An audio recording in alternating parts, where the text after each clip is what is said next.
I recently said that this book, the prequel to the Hunger Games, The Ballad of Songbirds and Snakes, was not a very good book. And I would like to go into a little more detail on that, but I'm going to keep it very brief.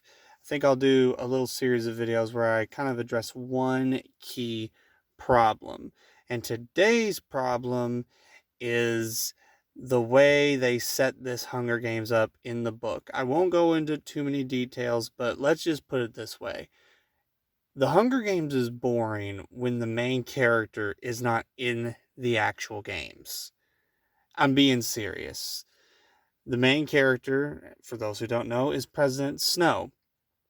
And it is absolutely boring. That should be really, really cool, but they decide to have the basically first 2/3 of the book center around him being a mentor in the Hunger Games, because clearly this story is trying to, you know, set up the world that eventually the original trilogy takes place in.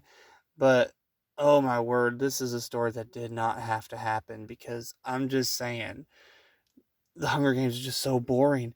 I remember back when I read the first book, I read that thing in a weekend. It was, to me, I thought it was really, really, really good. The plot really had me engaged the entire time. The build up for the Hunger Games, the characters who are going to be thrown into the Hunger Games, and then the actual games themselves. The game itself, I mean. And this book has none of that. It mimics it, but it just doesn't mean as much, because I will go ahead and say this. You know how Twilight kind of decided to have, the author of Twilight decided to have the first book written from Edward's point of view? I really hope Susanna Collins does not decide to try and retell the events of the first book from Haymitch's perspective, because, oh my word, that would be so boring in the execution. Sure, Haymitch is a fun character, it'd be fun to hear his thoughts, but it would just be so boring as a Hunger Games. And this book here kind of proves it, because